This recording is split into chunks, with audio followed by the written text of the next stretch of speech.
Oh, teka lang. Uy, may breaking news. Bago ko sabihin ang good news na to, tatanungin po muna kita. Kasama pa rin po ba kita hanggang ngayon sa paghanap ng katotohanan patungo sa hustisya? Kasi kung oo po, salamat po.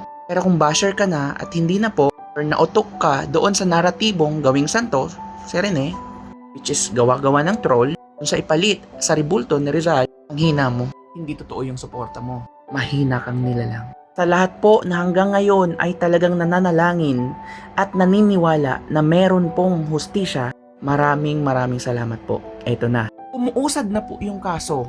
Malalaman na natin ang katotohanan dito. DOJ, Department of Justice, has issued a subpoenas to the coaches involved in the Aurora tragedy last June. Charges of reckless imprudence resulting in homicide are imminent with the PNP and Ma'am Rovelyn Baterbonia as complainants. Explain natin to further. Baka mag-isip kayo, di ba may nakatakas na coach noong June 10? Uusapan din po natin ito dito. Fact check. Source, fastbreak.com.ph. Meron na po silang article na may pamagat na homicide charges looming. DOJ or Department of Justice summons Blue Eagles coaches in Aurora tragedy. August 27 po this year, lumabas ang kumpirmasyon mula sa isang impormante ng gobyerno na formal nang nagbaba ng mga sabina ang Department of Justice or DOJ para sa mga coaches ng Ateneo na sangkot sa insidente sa Aurora noong nakaraang Hunyo. Bakit ngayon lang nagsabina ang DOJ? Noong buwan po ng Hunyo at Hulyo, ang investigasyon ay nasa antas pa lamang ng pulisya, PNP, CIDG at NBI. Matapos nilang makompleto ang kanilang opisyal na referral at irekomenda ang pagsasampa ng kaso noong July 1, ipinasa na ito sa Department of Justice. Nitong huling linggo lang ng Agosto, opisyal na pong umaksyon ang DOJ upang simulan ang preliminary investigation sa pamamagitan ng pagpapatawag sa mga akusadong coaches. Kung meron pa talagang mas malalim na pinapaniwalaan nating katotohanan talaga sa istoryang ito, sana naman Lord, may umami na. Ito na yun. Ito na po yung pinaka-stage na ito. Base po sa article, with confirmation of course, we'll wait for the confirmation of Nanay Rovelyn Baterbonia. Sino daw po ang mga complainants? Ang PNP at si Ginang Rovelyn, hindi Rodelyn, it's Rovelyn Baterbonia, ang ina ng nasawing manlalaro na si Bobet Baterbonia. Ang opisyal na nakatala bilang mga nagreklamo para sa kasong reckless imprudence resulting in homicide. Wait, hindi po natin ito pinapangunahan. Wait pa po natin yung confirmation ni Nanay Rovelyn because ang sabi ng source natin ay isa po siya sa mga complainant. Your permission, ma'am. Ito daw po kasi yung pinagbasehan. Yung opisyal na sworn statement sa CIDG. Noong June 25, 2026, pinuntahan mismo ng mga investigador mula sa PNP, Criminal Investigation and Detection Group, si Ginang Rovelyn Baterbonia sa kanilang bayan sa Talacugon, Agusan del Sur. Sa tulong ng kanyang abogado, formal niyang ibinigay ang kanyang sinumpaang salaysay or sworn testimony. Bakit PNP ang pangunahing complainant? Sa mga ganitong malalaking kaso ng krimen or kapabayaan tulad ng reckless imprudence resulting in homicide, ang pulisya, PNP, CIDG ang tumatayong opisyal na nag-aakyat ng reklamo sa Department of Justice matapos nilang pagsama-samahin ang mga ebidensya. Guys, sa mga hindi po nakakaalala or nakalimot na, PNP, CIDG din po ang may rekomendasyon ng paglabag sa Anti-Hazing Act. Furthermore, ang salaysay po ni Nanay Rovelyn ang pinakamatibay na batayan at attachment sa reklamong ito. Ano kaya yun? Wait natin ang confirmation po ni Nanay Rovelyn. Sinasabi ko lang po muna yung published po publicly. Kaya naman po sa mga opisyal na dokumento ng DOJ, parehong nakatala ang PNP at si Nanay Rovelyn bilang mga complainants. Dito pa rin po ba tayo sa paninindigan para sa hustisya?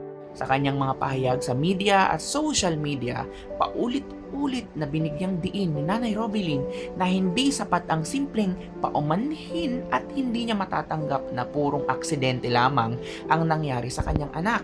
Matatandaang kumuha rin ang pamilya ng kilalang legal counsel upang masigurong magiging maayos ang pag-usad ng kaso. Sa madaling salita, ang kasalukuyang preliminary investigation ng DOJ kung saan nagpalabas na sila ng mga subpoena para sa coaching staff ay direktang resulta ng formal na pakikipagtulungan at paghahabol ng hustisya ni Nanay Robelyn. Kasama mo po kami, Nay. Ito na po yung malaking tanong.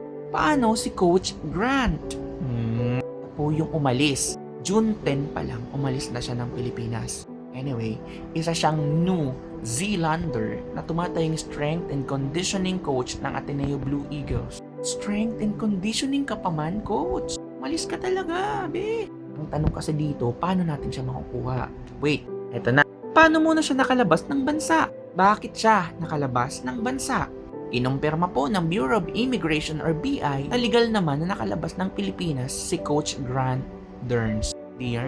Bahala na, Derns, patungong New Zealand noong June 10. Nangyari ito bago pa man magpalabas ang Department of Justice ng Immigration Lookout Bulletin Order or ILBO o anumang hold departure order laban sa coaching staff. Dahil walang legal na harang o warrant noong araw na iyon, malaya siyang nakasakay ng eroplano. Sa kabila ng kanyang pagkakaalis, hindi siya nakaligtas sa investigasyon. Kasama po kasi si Coach Grant sa 11 na individual na formal nang inirekomenda ng PNP CIDG na kasuhan ng reckless imprudence resulting in homicide. Ito po, pagpapadala ng subpoena sa opisyal na address. Kahit wala na siya sa Pilipinas, ipinapadala pa rin po ng DOJ ang subpoena sa kanyang huling rehistradong address sa Pilipinas o sa pamamagitan ng universidad or abogado. Merong opsyong representasyon ng abogado. Maaaring mag-atas si Coach Grant ng legal counsel o abogado sa Pilipinas upang siyang humarap sa preliminary investigation ng DOJ at magsumite ng kanyang counter affidavit. Exciting part, warrant at extradition. Aakyat po sa korte at dapat umakyat sa korte at kung matapos ang preliminary investigation ng DOJ ngayong August at mapatunayang may sapat na ebidensya, iaakyat po ang kaso sa korte at maglalabas na po ng warrant of arrest. Dahil nasa ibang bansa siya, maaari siyang ideklarang fugitive from justice. Maaaring gamitin ng gobyerno ng Pilipinas ang extradition treaty or kasunduan sa pagbabalik ng mga akusado o humingi ng tulong sa Interpol upang siya ay formal ng pabalikin at humarap sa batas ng Pilipinas. Inaw pa ba? Ito pa, ayun pa man, may mabigat po na legal na epekto ang hindi niya pagtugon sa subpoena ng DOJ. Balik muna tayo konti. Waiver of right o pagsuko ng karapatang magdepensa. Proseso po ng DOJ kapag ang isang akusado tulad ni Coach Grant ay hindi sumipot at hindi magsumite or nagsumite ng kanyang counter affidavit o opisyal na sagot pagkatapos padala ng subpoena, ituturing po ng DOJ na isinuko na niya ang kanyang karapatang magdepensa. At dahil wala siyang isinumiting sagot, re-resolbahin ng DOJ prosecutor ang kaso base lamang sa mga ebidensyang isinumitin ng PNP CIDG, NBI at ng pamilya Baterbonia. Dahil walang kumukontra sa panig niya, mas mabilis na maaprobahan ang pag-akyat ng kasong kriminal sa korte. Automatikong warrant of arrest naman. Pag naiakyat na ng DOJ ang kaso sa korte or RTC, ang hukom na ang maglalabas ng warrant of arrest at hold departure order. Sa puntong ito guys, kapag hindi pa rin siya bumalik sa Pilipinas, opisyal na siyang ituturing na isang fugitive as I said earlier or nagtatago sa batas at doon na pwedeng pumasok ang contempt of court o pag-issue ng Interpol red notice upang siya ay arestuhin sa New Zealand at ibalik sa Pilipinas. Powerful! Di ka talaga makakatakas. Sa madaling salita, hindi man siya makukulong sa contempt ngayon sa DOJ, ang hindi niya pagdalo ay lalong nagpapahina sa kanyang posisyon dahil mapipilitan ng DOJ na magdesisyon na pabor lamang sa mga nagrereklamo. Takas pa more! Ngayon, tinapos mo ba? Good news na po ito sa atin. At least, ang liwanag andyan pa rin. Titigil ka pa ba?